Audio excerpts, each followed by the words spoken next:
क्या भगवान श्री राम का दोबारा जन्म हो चुका है या भगवान श्री राम का दोबारा जन्म होगा? क्या त्रेता युग फिर से वापस आएगा? इन सारे सवालों का जवाब हम इस वीडियो के अंदर कवर करेंगे। दोस्तों, हमारे रामायण के अंदर 2-3 तरीके से रामायण लिखी हुई है। जो रामायण का, अपने पुराणों का, हमारे वेद पुराणों का गहन अध्ययन करते हैं उन्हें तो गहन जानकारी होती है, लेकिन बहुत से लोगों को उनकी गहराई के बारे में नहीं पता। हमारे टीवी सीरियल्स के अंदर भी उतना ही दिखाया जाता है, उस तरीके से दिखाया जाता है जिस तरीके से उनके सीरियल्स में टीआरपी मिले। लेकिन कुछ ऐसे लोग होते हैं जिन्हें इन चीज़ों के बारे में पता होता है। इनमें रिसर्च करने के बाद मैं आज की कहानी आप सबके सामने लाया हूं। दरअसल ये कहानी उत्तरकांड के आखिरी अध्याय से ली गई है। पूरी कहानी जानने के लिए बने रहिए अंत तक। जय श्री राम। मेरा नाम है हिमांशु रूदिया और आप देख रहे हैं फैक्ट्स बाय हिमांशु रूदिया।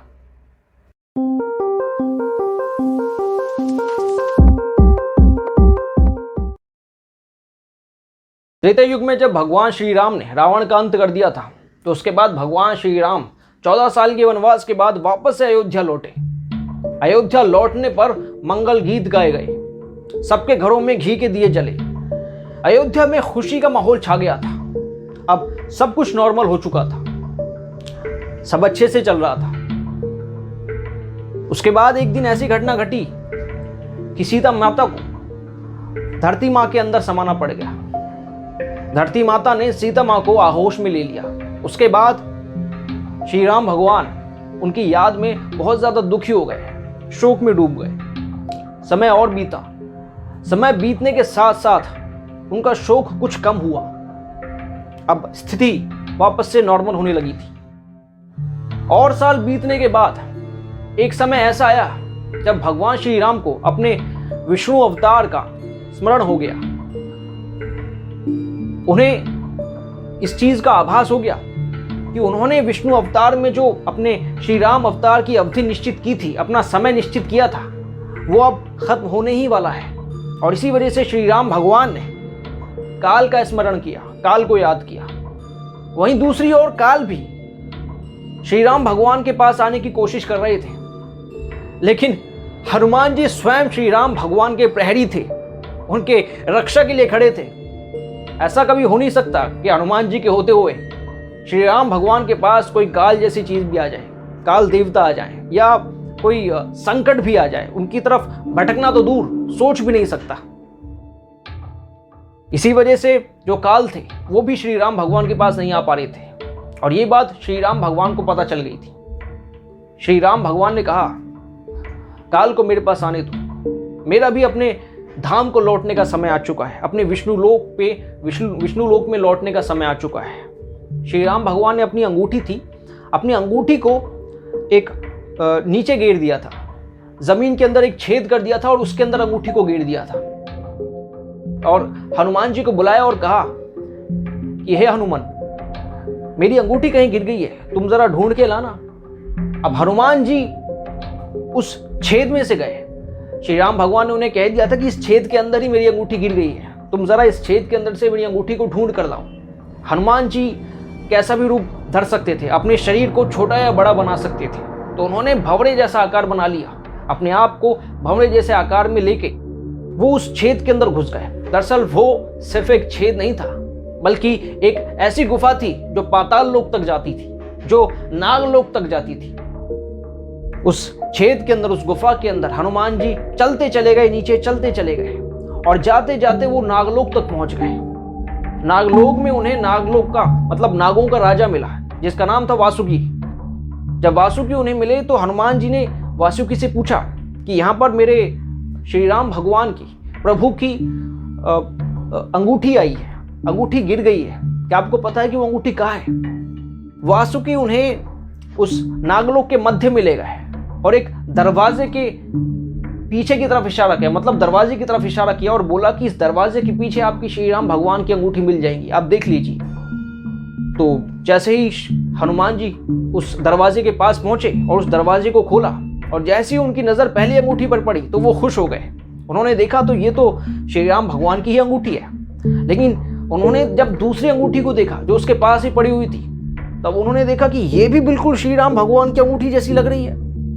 दरअसल वहां पर अंगूठियों का पूरा एक पहाड़ था, और जब उन्होंने उन सारी अंगूठियों को देखा तो हनुमान जी अचंभे में पड़ गए, क्योंकि सारी की सारी अंगूठियां श्री राम भगवान की ही अंगूठियां लग रही थी। वो इन बातों को समझ नहीं पा रहे थे। वो सोच रहे थे कि इनमें से जो असली अंगूठी है श्री राम भगवान की, वो कौन सी है।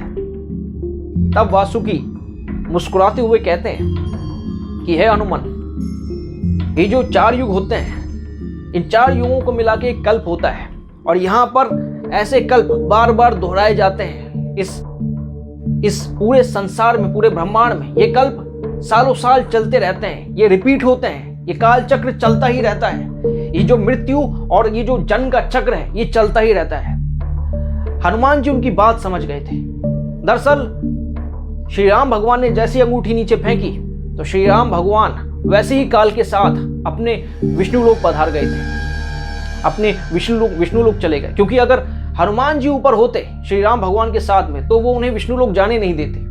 अब हनुमान जी समझ जाते हैं कि अगर वो वापस से अपने राज्य में जाएंगे, वापस से अयोध्या लौटेंगे, तो वहां पर उन्हें श्री राम भगवान नहीं मिलेंगे, और इसी वजह से हनुमान जी वापस से अयोध्या की तरफ नहीं जाते हैं, अयोध्या की तरफ नहीं लौटते हैं। इससे यह साबित होता है कि हमारी जो कल्प है, हमारे जो युग हैं, सतयुग, त्रेता युग, द्वापर युग, कल युग, ये चारों के चारों युग रिपीट होते रहते हैं। ये इसी तरीके से ये काल चक्र चलता रहता है। ये जीवन मृत्यु का जो चक्र है वो चलता रहता है। फिर दोबारा से एक काल चक्र आता है, फिर दोबारा से त्रेता युग आता है, फिर दोबारा से द्वापर युग आता है। त्रेता युग के अंदर फिर दोबारा से भगवान राम रावण को मारने के लिए, रावण का अंत करने के लिए अपना अवतार लेते हैं और रावण का अंत करते हैं। फिर से भगवान हनुमान नीचे जाते हैं अंगूठी ढूंढने के लिए, तब तक श्री राम भगवान विष्णु के रूप में अवतरित हो जाते हैं। अब इसमें सोचने वाली बात यह है कि अगर ऐसा रिपीट होता है तो इसकी जरूरत क्या है, अगर ऐसा होना लिखा है तो इसकी जरूरत क्या है। एक्चुअली इसके पीछे सबसे बड़ा मकसद होता है हम मनुष्यों को समझाना, एक सीख देना। आप सबको पता होगा कि महाभारत भी अगर घटी है तो वो इसलिए घटी है क्योंकि उस महाभारत से हम आज तक सीख ले सके, और अभी भी हम लेते हैं। हम महाभारत को पढ़ते हैं, महाभारत के बारे में समझते हैं, महाभारत में होने वाली घटनाओं को जानते हैं। श्री कृष्ण भगवान ने महाभारत में जो बताया उसे गीता में दिया गया है, उस गीता के जरिए उसे समझते हैं। तब हमें सही और गलत चीजों के बारे में पता चल पाता है। उन घटनाओं से ही हमारे वेद पुराण बनते हैं। उसी तरीके से त्रेता युग में भगवान श्री राम ने एक मर्यादा पुरुषोत्तम के पुरुष की तरह हमें एक उदाहरण दिया, हमें एक एग्जाम्पल दिया। उस एग्जाम्पल से हम समझ सके कि एक मनुष्य को अपनी जिंदगी को किस तरीके से बिताना चाहिए। हम श्री राम भगवान तो नहीं हो सकते, लेकिन हम ये कोशिश जरूर कर सकते हैं कि हम श्री राम भगवान का अगर 1% भी बनने की कोशिश कर सकें तो हमें कोशिश करनी चाहिए। आई होप आपको आज का टॉपिक अच्छा लगा होगा, आज की कहानी अच्छी लगी होगी। ऐसे ही अच्छे टॉपिक्स, अच्छी कहानियां जानने के लिए, देखने के लिए हमारे चैनल को सब्सक्राइब कीजिए, लाइक कीजिए, शेयर कीजिए और हमारे साथ जुड़े रहिए। Till then, take care. जय श्री राम।